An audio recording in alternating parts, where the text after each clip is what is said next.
Deputado, a turma aqui no chat está em polvorosa, todo mundo falando do apoio do Deltan Dallagnol, que é filiado ao seu partido, ao Partido Novo, ao Eduardo Pimentel, candidato do PSD à Prefeitura de Curitiba, o PSD com essa coligação ali com o PL lá em Curitiba. Infelizmente, a gente tem o incrível, nós somos todos aqui fãs do Paulo Eduardo Martins, candidato a vice do Eduardo Pimentel, e do outro lado também temos uma enorme admiração por ela, a Cristina Grêmio, e a turma do 4x4 torce pela Cristina Grêmio, e não costumo fazer isso, mas eu também gostaria muito que a Cristina vencesse, fosse eleita prefeita de Curitiba. Eu a conheço desde a década de 90, trabalhamos juntos na Rede Globo do Rio, mas há muitos comentários sobre isso, reclamando do Deltan Dallagnol, muitos comentários elogiosos ao senhor, né, falando da sua bravura, da sua coragem, da sua luta pela liberdade de expressão, mas muitas reclamações em relação ao Partido Novo,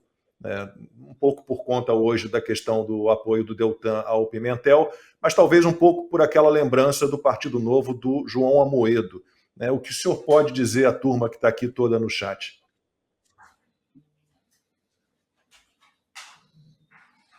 Em primeiro lugar, João Amoedo não está mais no Partido Novo.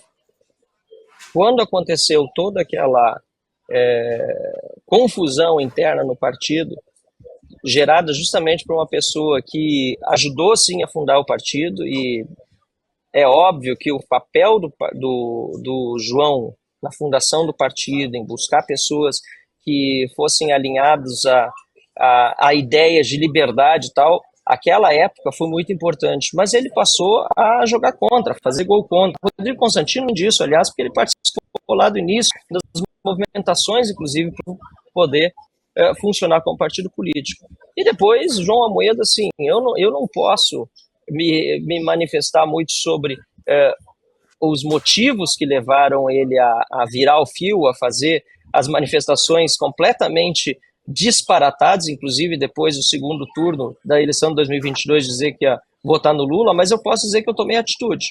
Eu fui um dos filiados que assinou o pedido de expulsão de João Amoedo do Partido Novo, e quando assinei o pedido de expulsão, junto aos parlamentares do Novo, se eu não me engano, Vinícius Poit, Paulo Ganimi, acho que o Romeu Zema, o governador, tenho certeza, estava junto também, enfim, o partido deu andamento ainda antes do final do segundo turno, aliás, logo em seguida a sua manifestação, foi suspenso do partido e depois decidiu sair.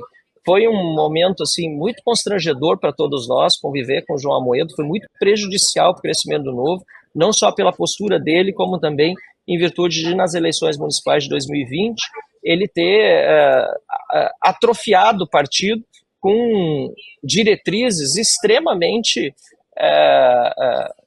assim, maléficas.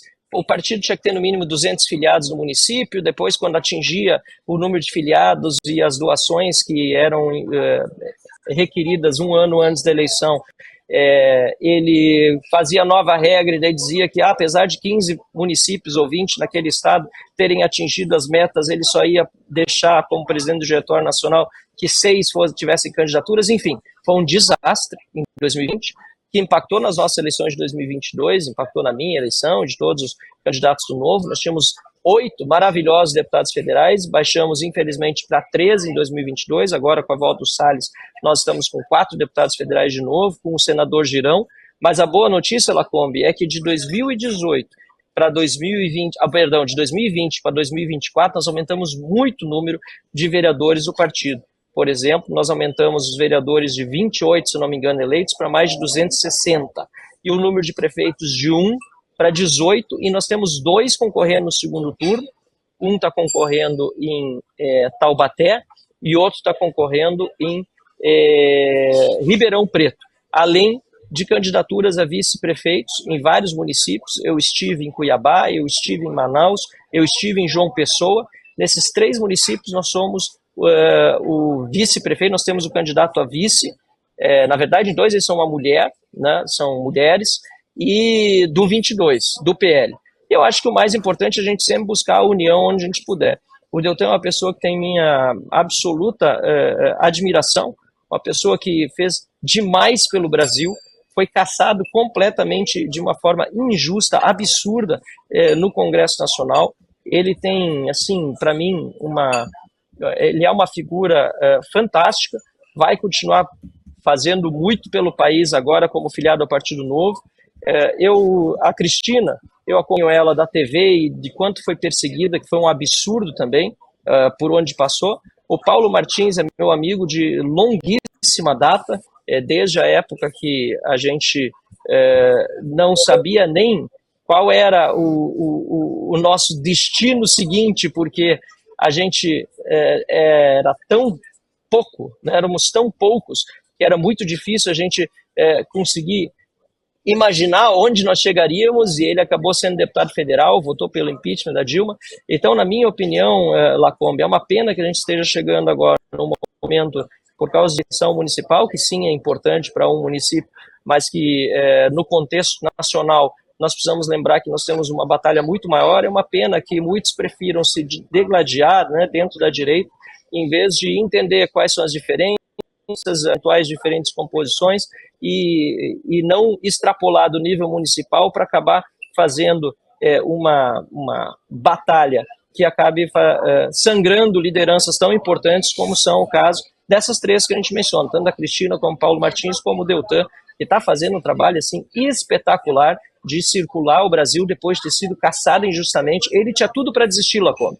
Ele era o cara que devia ter dito, chega, fui caçado de uma forma leviana, absurda. Me disseram que eu não sequer ter concorrido, inventaram um potencial crime para poder... Então eu acho que não faz bem para a nossa direita no Brasil essa desunião e essa troca de farpas tão grande que está acontecendo, e não contem comigo, eu sempre digo para as pessoas que me acompanham, para estimular confusão interna na direita. Eu acho que nós temos que andar junto, porque o inimigo é muito maior, e lá em Brasília eu tenho feito o possível para vencê-lo. Constantino. Eu vou pegar exatamente daí, deputado. Sim, a gente olha assustado, né, para algumas coisas de rede social. O advento das redes sociais foi fundamental para a direita, mas também, enfim, empoderou um bando de idiota que fica só no Fla-Flu e tudo é personalizado, tudo é um contra o outro. De repente todo mundo virou traidor, algumas contas de anonimato, né, vêm fazendo dossiês, e eu já sou traidor, eu que estou há 30 anos defendendo isso, né, eu virei traidor, porque tudo se resume a quem o Bolsonaro mandou apoiar ou não mandou, ou o Deltan traiu ou não traiu, ou a crise ou não sei o quê. E o Ronald Reagan dizia, né, se o sujeito concorda 80% comigo, ele é 80% amigo e não 20% inimigo.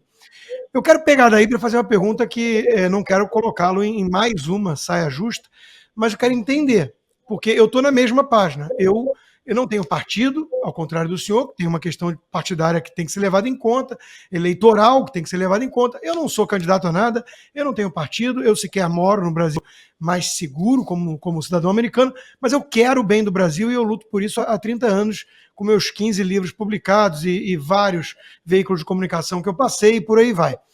E eu estou pensando o seguinte, hoje a direita deveria estar unida em prol de algumas pautas comuns prioritárias.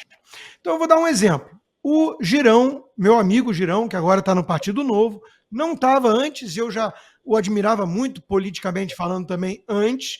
Ele está no Partido Novo, tem mais coerência. Ele, na questão das armas, esbarra em aspectos que para os bolsonaristas pode ser até mortal, ele não é um grande defensor das armas, do porte de armas, né? Mas ele é uma das vozes mais relevantes contra o STF e o arbítrio de poder supremo. Ou seja, ele enfrenta o Xande. Aí eu vou pegar dois governadores, para não ficar só no do seu partido, que seria uma baita saia justa, para fazer meu ponto.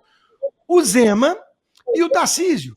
Duas grandes promessas, gestores eficientes, mais alinhados à direita, condições normais de temperatura e pressão, mas eu não tenho dúvida que o país estaria em ótimas mãos se estivesse com o Romeu Zema ou se estivesse com o Tarcísio de Freitas sendo gerido em vez de uma turma aí da esquerda e tudo mais. Só que ambos são muito tímidos, para não dizer até coisa pior do que isso, quando o assunto, para mim, que é a prioridade no país hoje, é o Alexandre de Moraes e o Supremo.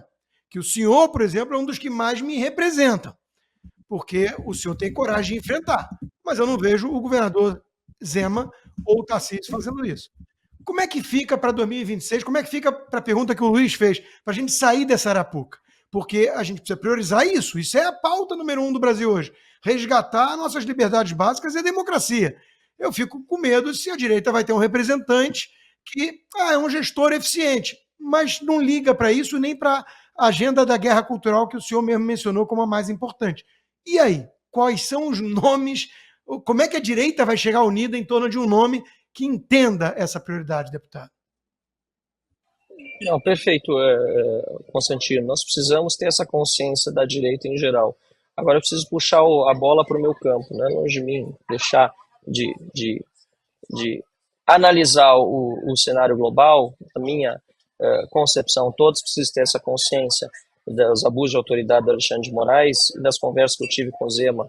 Ele tem não apenas completa consciência, como ojeriza também aquilo que está acontecendo hoje no Supremo Tribunal Federal. Ele é mais próximo, o Tarcísio certamente tem suas interlocuções com os parlamentares, enfim, de São Paulo, mais próximos dele, do partido dele, mas eu vou puxar a bola para o nosso campo da oposição na Câmara dos Deputados, que é onde eu preciso jogar e preciso estar no dia a dia. A gente precisa ter uma união maior da oposição em torno desse tema. Eu acho fundamental, amanhã eu vou fazer um levantamento junto com a assessoria, porque, como eu disse, né, tudo bem que alguns deputados ainda não se manifestaram, estão em campanha, senadores, etc. Mas isso aconteceu na quarta-feira comigo, certo? Porque eu fiquei sabendo, na verdade, porque a intimação da Polícia Federal veio na sexta-feira do dia 3 de outubro, e eu acabei só sabendo mesmo, tendo acesso ao inquérito, na última terça-feira, perdão, deixa eu ter certeza que isso foi terça ou quarta-feira, foi terça-feira de madrugada. Enfim, então, desde lá até domingo, já é tempo suficiente para a gente ter uma manifestação de todos os deputados, ou pelo menos uma consciência do que está acontecendo. Então, Rodrigo, até porque não é só governador que pode ser candidato à presidência da República, e deputados podem não ser candidatos eventualmente ao cargo maior, como também a senador na próxima eleição. Eu quero entender melhor, amanhã já solicitei a minha assessoria fazer esse levantamento, quem foi que falou, quem não falou, para a gente ter esse raio-x da Câmara, porque uma coisa é o governador, ou algum governador, algum detentor de poder executivo se manifestar ou não se manifestar. Outra coisa é o parlamentar, que precisa falar, que tem como função maior e defender tanto a imunidade parlamentar, como também defender o parlamento dos abusos de autoridade, não dizer o que deve dizer. Então eu puxo para o meu assado, puxo essa bola para o meu campo e me comprometo aqui com 4x4, inclusive, a fazer esse levantamento para a gente poder apresentar para os brasileiros, né, quem é que, afinal de contas, realmente está fazendo o trabalho de oposição e fazendo o trabalho parlamentar de expor para o país o que está acontecendo e quem não está. Acho que essa cobrança não só é válida, como é necessária, afinal de contas, o eleitor merece saber quem são os deputados e senadores que estão do nosso lado.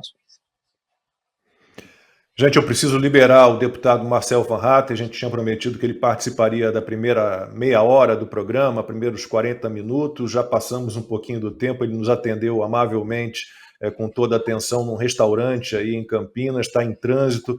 Deputado, muitíssimo obrigado. Receba aqui o nosso apoio total, não só nesta situação, mas na sua briga pela liberdade de expressão. Volte sempre ao 4x4. Boa sorte para todos nós. Boa noite, boa semana, deputado. Tamo junto, um abraço, boa noite para vocês, boa noite Lacombe, Constantino, Luiz, satisfação enorme estar com vocês no ar e muito obrigado pelo apoio de sempre. Acho que o mais importante de tudo é reconhecer que não só vocês estão apoiando, como estão sofrendo muita perseguição e tem, obviamente, minha solidariedade, porque a perseguição que vocês estão sofrendo, principalmente Constantino, que acho que foi o primeiro de todos, né, é muito anterior a essa que agora me atinge e eu nunca vou cansar de estar do lado de quem está do lado da Constituição e da lei. Podem contar comigo, vou continuar lutando. Obrigado.